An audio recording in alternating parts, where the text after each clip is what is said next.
Alright,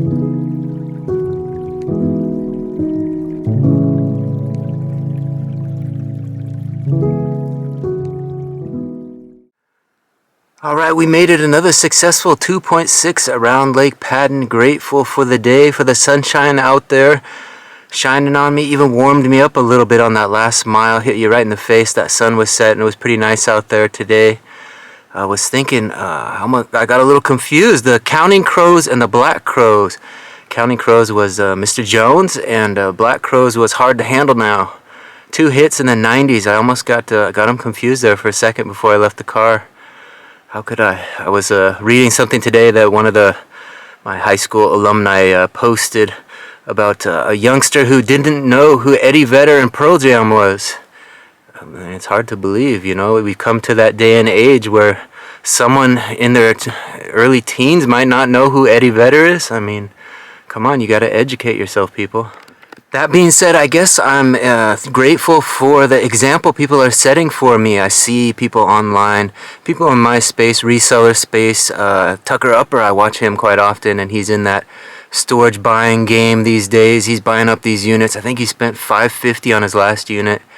And I was thinking that as I was bidding on my unit today, I wanted to go get it at about $200, and I was like, Tupper can drop $550. I could easily drop $300, right? You got to take a chance in life sometimes, and I did that today. I think I dropped. It'll be $519 that I got to show up with. You get $200 of that back, so about $319 on 2 units.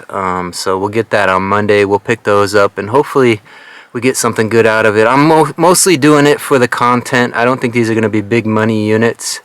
But we might get some interesting tools, and you never know what you're going to find in one of these totes. You might find something interesting that you can move online for $100. Who knows? There might be a pair of Timberland boots in that box of Timberland boots. And then again, it might be just full of trash. You never know. That toolbox might be full of snap-on tools, or it might just be empty. You just never know. Sometimes you got to take that chance in life, and I see a lot of these storage unit buyers, they take that chance. They've got some different avenues to move stuff. I'm just relying on eBay right now. So it's one stream of income, and we pretty much just donate the rest away. So it's a different game than a lot of you guys are playing out there, but that's what I'm up to these days. So I guess I'm grateful that I'm brave enough to take some of those chances. You know, sometimes you got to take some chances in life and settle with the results. You never know what's going to happen.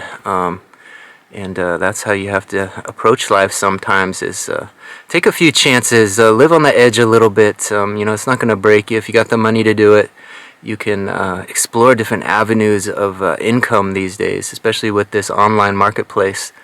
There's so much out there, so much inventory to be had, so much content to be made. So we're working hard to put out content, fresh content for you guys every day. And hopefully you guys will enjoy this upcoming storage unit buy. Tune in Tuesday. We're gonna show you the trip down south, and I'll show you a little bit how I load it up. Maybe get into a few boxes Tuesday. Definitely Wednesday, Thursday. We're gonna open up what we get in those 2 units, and I'll show you guys everything. And you can determine whether it was a win or a loss, if I took the right chance, or maybe it was the first time I lose money on a unit. So far I haven't lost money on any unit. You know, there's so much profit to be had on these. There's so much stuff. You just you make money on every one you buy, it seems like. If you have the willpower and the energy to load that up, you can take it home and turn it for profit. It's definitely an interesting game. It's very hard on the body, very dirty work sometimes. But I'm grateful for the fun that I'm able to have doing it. So I guess I'm grateful for a little spring cleaning. We got in that garage today. We took a load to the Restore. We got rid of an armoire that I picked up.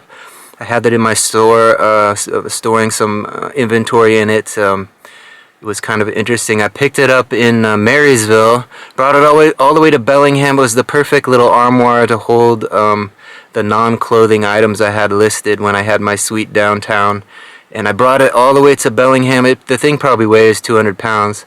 And I was going to just slide it into my shop, you know, from the little loading area. It's about 20 feet, and I saw these 4 guys coming. They were going to go have some wine at the winery there.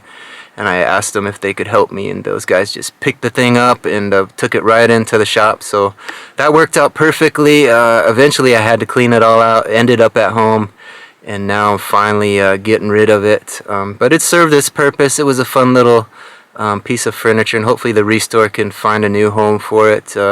We brought a couple things over there that we found in storage units, and it's always a good spot to repurpose items. You can go in there and find just about anything you need for your house. So definitely get into the Restore if you need to buy something secondhand and don't want to spend the big bucks on furniture. They have some good stuff in there, and you can find an all wood armoire right now. So get in there and check it out. It'll be interesting to see what they price that thing up for. Yeah, it seems like the city of subdued excitement, aka Bellingham, has a lot of those the Restore places where you can repurpose things. You know, they have all kinds of thrift stores. If you start looking for them, you find them. And you know, there's a lot of that down there. The college town has. They've taken the opportunity of having all those young broke, half broke college students down there looking for furniture for their apartments and whatnot, and making that available to them in a lot of different ways, through thrifts or through restores, repurposing furniture. There's been a lot that have come and gone over the years, so it's glad to, I'm happy to donate to that. You know, you do these storage units and you're able to feel like you're doing something helpful for the community by giving back a little bit. You know, I oftentimes buy a lot from them as well. You know, when you think about all the money I've spent at Bellingham Goodwill over the years, I'm sure there's been thousands, you know, spent there in the last few years. It'd be interesting to see. I mean, I keep track of everything that I spend, but the dollar amount, the total dollar amount since I've been reselling, I know it's up there for sure. So I guess today I'm grateful those Jordans keep selling them. It seems like I list one, I sell one. Another big sale, $250 for a pair of Michael Jordan basketball shoes. You know, I got that in a storage unit about 3 years ago, and I've been listing them, and finally they're starting to sell. And so a day like that, where you get a big score like that, a home run sale, as I call it, it really helps out. Takes a little stress off. You don't have to work as hard, it seems like. So I was able to get that sale this afternoon, and then felt like it was okay to spend some time cleaning out the garage a little and taking a chance on another storage unit. So it's easy to spend a little when you make a nice chunk like that. So grateful those sales keep rolling in. I'm going to try to get a few more Jordans listed. I've got quite a load of them still to go. So they're getting up there. It seems like the more you list, you know, you put that into the marketplace, then there's one that sells. You know, you list one, you sell one, and that works a lot similar with the hats. You know, you list a batch, you sell a batch, and we're working on improving our sell-through rate, and I think it's starting to improve a little bit. I see sales are up as I lower prices and switch from free shipping to calculated shipping. So that process is going well, and the business seems to be turned around a little bit. It's been kind of slow since the move home, so it's nice to see that turnaround happening. So I guess I'm grateful for Easter, right? Easter's tomorrow. I think we're going to go south and visit both my mom and my wife's mom and dad. Get over there to their family, that side of the family. I haven't seen them for quite some time, so it'll be nice to get over there, see what everybody's up to, and visit a little this Easter. So I'm grateful for that time we get to spend with family during the holidays. I know Easter's not a huge celebration for us as a family, but we're more Thanksgiving and Christmas type of people.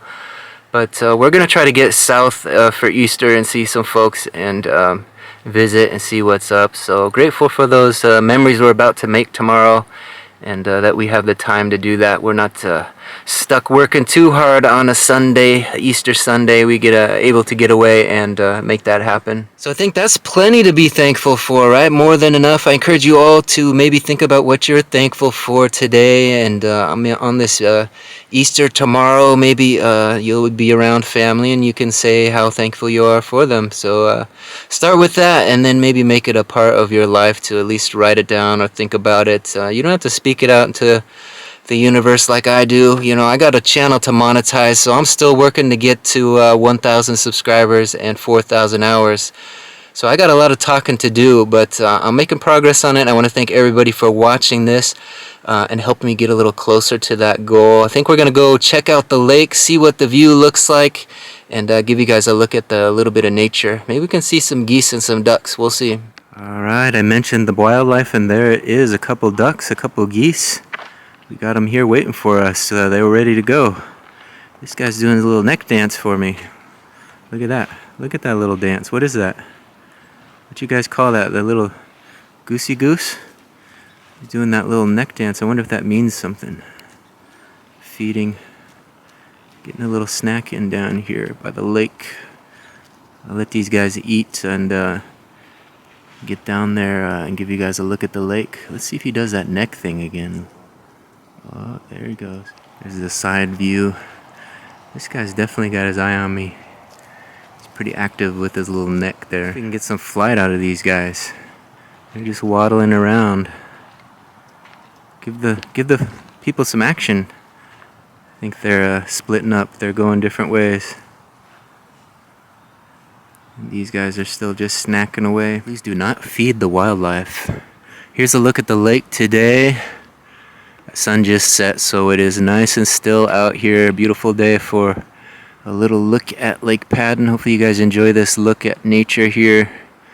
The sun is goes down and it gets a little cold out here, so we got to keep moving a little bit. Seems like sometimes I get in the car and I start saying what I'm grateful for. About 15 minutes later, I'm all cooled off, and then I jump out here into the cold again, and it gets a little chilly, so I got to keep moving. But I'm gonna give you guys another look at this lake.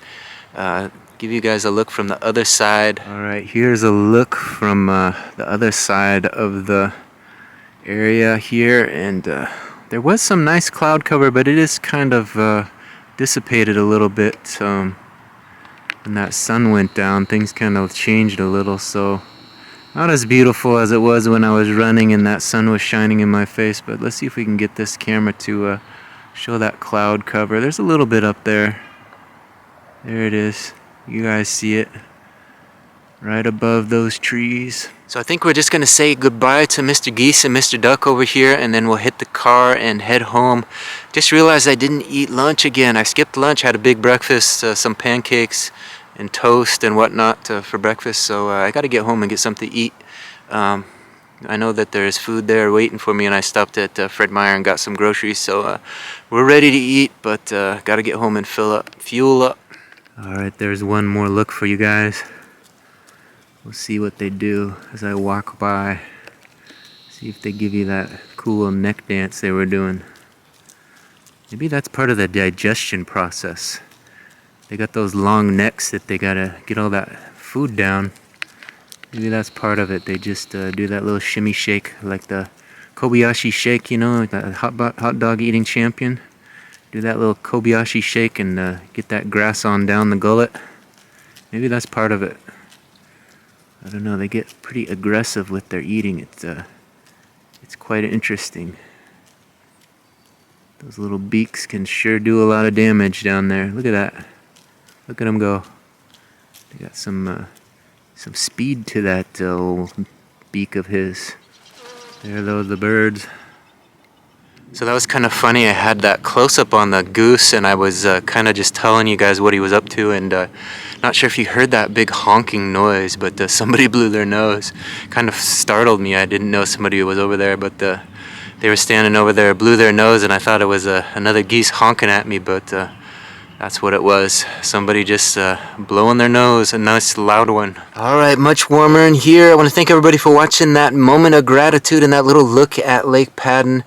If you haven't yet, please take a second to subscribe and ring that notification bell. I want to thank everybody for watching.